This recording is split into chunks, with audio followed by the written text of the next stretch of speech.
Salut tout le monde, aujourd'hui nous allons voir une petite introduction au framework Hibernate d'une façon légère, puis comment configurer notre environnement pour qu'il puisse supporter ce framework.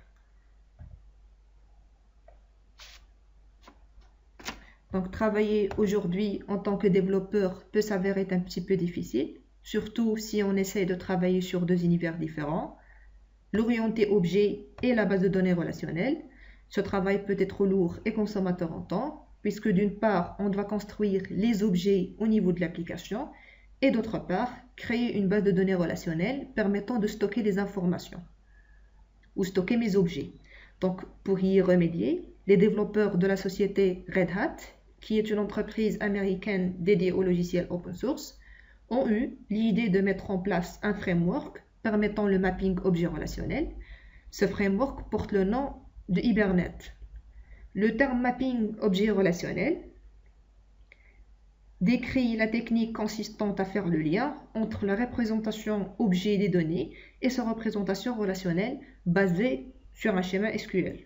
De manière simple, on peut dire que Hibernate s'occupe du transfert des objets Java dans les tables de la base de données. Je répète, Hibernate transfère vos objets dans les tables d'une base de données, c'est-à-dire que vous allez juste vous contenter de créer vos objets au niveau des classes et Hibernate va créer pour vous la base de données associée. Hibernate est adaptable en termes d'architecture. Il peut donc être utilisé aussi bien dans le développement client lourd que dans un environnement web léger, de type par exemple Apache Tomcat ou un environnement J2E. Donc on cite parmi les avantages d'Hibernate, c'est qu'on n'a plus besoin d'écrire des requêtes SQL. Hibernate va générer pour vous le code SQL. Les applications deviennent portables puisqu'ils s'adaptent à la base de données cible et la récupération de données devient optimisée. Effectivement, Hibernate fournit plusieurs stratégies pour interroger la base de données, telles par exemple les requêtes SQL ou langage HQL. Donc pour réaliser le TP Hibernate, j'utiliserai comme langage de programmation Java avec l'IDE Eclipse, EasyPHP comme serveur de base de données MySQL, et bien sûr, on doit télécharger les librairies Hibernate, sans oublier bien sûr le driver MySQL Connector. Donc après cette brève introduction, maintenant nous allons préparer l'environnement de travail. On doit télécharger les librairies Hibernate. Pour cela, allez sur le site hibernate.org. Vous cliquez sur l'onglet Download et après sur Release Bundle.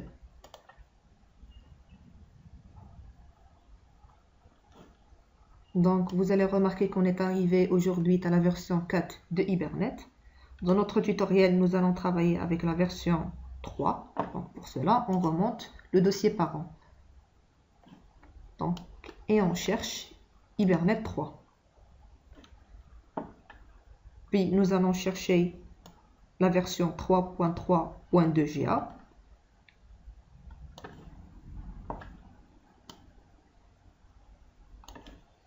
Donc on clique dessus. Et puis on télécharge la version qui a l'extension .zip. Nous aurons aussi besoin d'un autre fichier qui est Hibernate Annotation. Donc on remonte encore une fois dans le dossier parent. Et on va chercher Hibernate Annotation.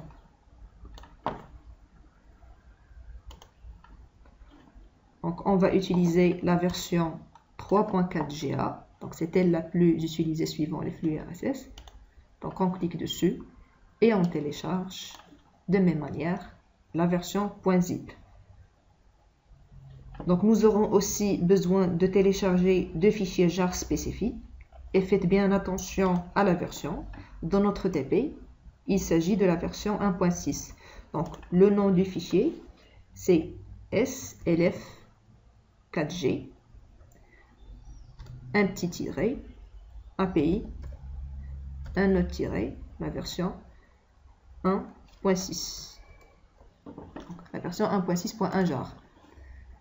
Donc, vous allez vous rendre sur le site GretCode. Donc, vous téléchargez la deuxième, donc il existe bien sûr 3 types de fichiers. Il y a le metadata, binary code, les binaires, fichiers binaires et les sources. Donc on va prendre la version binaire.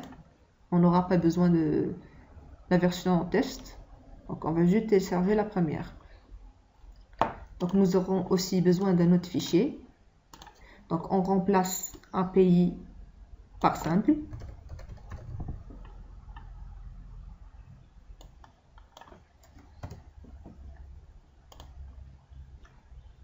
Donc on clique sur ce lien et on télécharge le deuxième jar.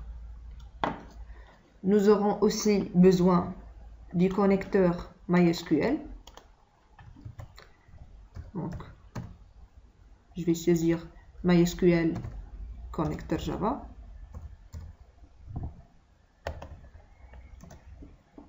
Donc je vais me rendre sur le site de MySQL.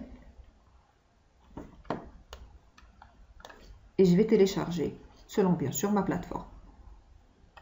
Donc après avoir téléchargé tous ces fichiers, maintenant nous allons les regrouper sous un fichier, sous un dossier, pardon. Donc je vais le nommer par exemple Hibernate 3.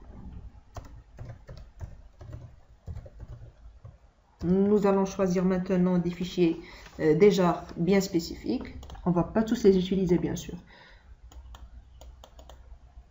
Donc tout d'abord, je vais commencer avec le dossier Hibernate distribution. Donc je vais copier Hibernate 3. Dans lib, bytecode cglib, je vais copier ce genre. Je vais me rendre sur le deuxième dossier JavaSys. Dans optionnel, je vais chercher EHCache. Donc, et puis dans required, je vais prendre ANTR, donc qui est un fichier jar utilisé pour créer des langages HQL, Hibernate Query Language, bien sûr qui est un langage d'interrogation d'objets. Je vais prendre aussi Commons Collection, donc ce sont des extensions développées par la fondation Apache de Jakarta pour compléter le framework collection du JDK2. Le DOM 4J, qui est une API open source Java permettant de travailler avec XML, XPath et XSLT. Donc JavaSys, je l'ai déjà copié. Je vais prendre JDA. Donc,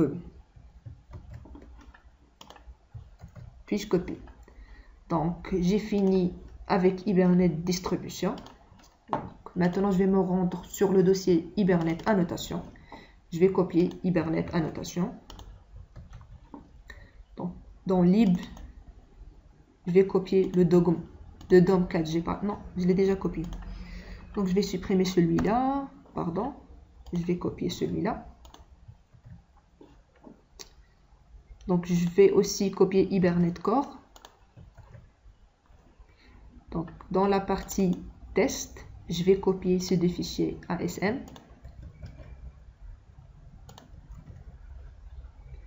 Le GTA aussi.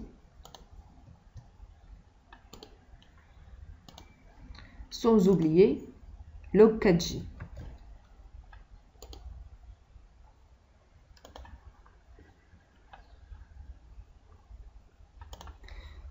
Je vais copier mes deux fichiers, mes deux jars, pardon.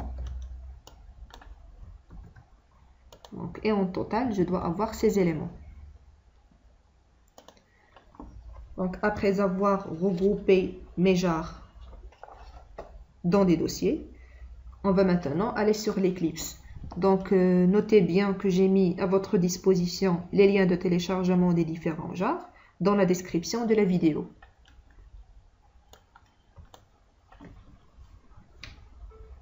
Maintenant, je vais me diriger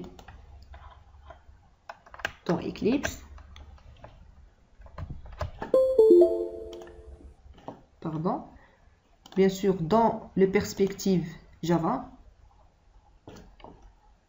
je vais créer un nouveau projet, Java Projet.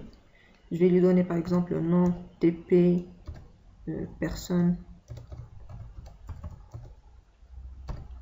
Hibernate. Je vais cliquer sur Finish. Donc après, j'aurai besoin d'apporter mes genres. Pour cela, je clique sur Window, Préférences. Donc j'en ai déjà créé un. Je vais le supprimer. Je vais cliquer sur Filtrer mon texte. Je vais saisir User Library. Donc, je clique sur New. Je vais la donner un nom. Par exemple, Hibernate 3. Puis, je vais ajouter mes genres. Donc, dans Hibernate 3, je vais sélectionner tous mes genres. Ouvrir. Puis, je clique sur OK. Maintenant, je dois les lier à mon projet. Pour cela, je clique bouton droit sur mon projet direct. Puis, dans Propriétés, dans Java Build, dans la partie Librairie, je vais cliquer sur Add Library. Donc, je vais choisir User Library. Next, et je vais cocher ma librairie que je viens tout juste d'ajouter. Puis je clique sur Finish et OK. Donc on va remarquer qu'elle vient d'être ajoutée.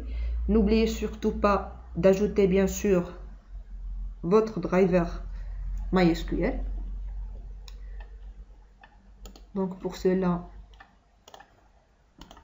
je vais faire de même. Donc en préférence, je vais ajouter un nouveau. Je vais filtrer bien sûr pour qu'on soit sûr. Je clique sur Nouveau. Je vais l'appeler MySQL Connector. Je clique sur OK. Je vais ajouter des genres.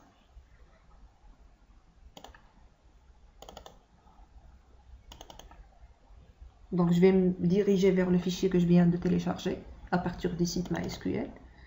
Donc, je vais prendre celui-là qui est directement à la racine. Et je clique sur Ouvrir. Donc, je l'ajoute. Je dois bien sûr le lier à mon projet.